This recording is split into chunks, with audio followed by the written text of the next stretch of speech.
It is the Flying Circus Air Show, and it's back in action now for its 51st year, believe it or not. Mark Feist is here. He's with the Radio Control Club. And Mark, tell us more about this event coming up this weekend and literally getting bigger and better every year, as are the planes that are going to be on display there. That's absolutely correct. The Flying Circus Model Air Show, as you said, is now entering its 51st year, and it's at the Butler County Regional Airport, both Saturday and Sunday, 11:30 to 4 each day.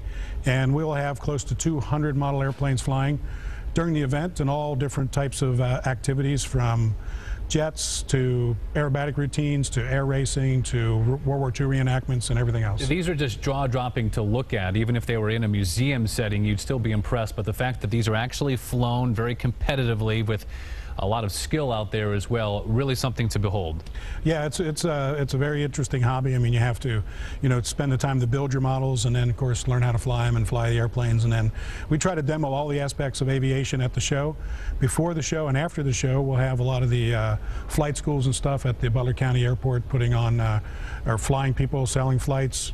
Learn information about getting your pilot's license, things like that. And everyone's very approachable as well. I mean, you can go up and talk to these pilots and take a closer look at the planes themselves. Yeah, we'll have, like I said, over 200 airplanes on display and also flying.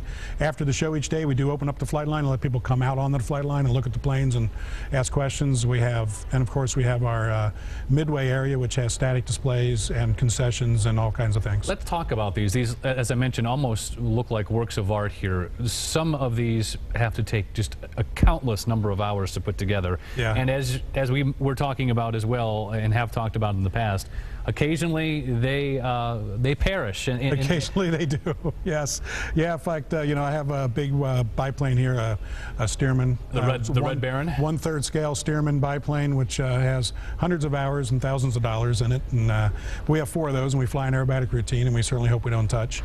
And because we wouldn't want to crash a couple of those. And you mentioned there is a little bit of choreography involved. Some of these are actually going to be reenactments of battles. Yeah, we do air racing and World War I and World War II reenactments, and then the modern era of the jets and stuff. We also do what we call high-risk events, which is we'll set up balloons and do chases, and you'll see quite a few crashes during those events. And then we have what we call our specialty events, which is you'll see possibly Harry Potter and a witch flying around the sky. We have our flying lawnmower and maybe a few flying street signs. And something for everyone, as well as some historical lessons to be taught out there. Happening this Saturday and Sunday, 11:30 to 4 each day, correct? Yes. And what's it cost to get in? Actually, admission is actually free, but we do charge for parking. So if you're a family of 4, it'd be $10 for a carload to park. It's $5 if you're by yourself. It's happening at the Butler County Regional Airport, the 51st year of the Flying Circus Air Show. Mark, great to have you here as always, and best of luck this weekend. Looking forward to it. Thank you. It'll be a fun weekend.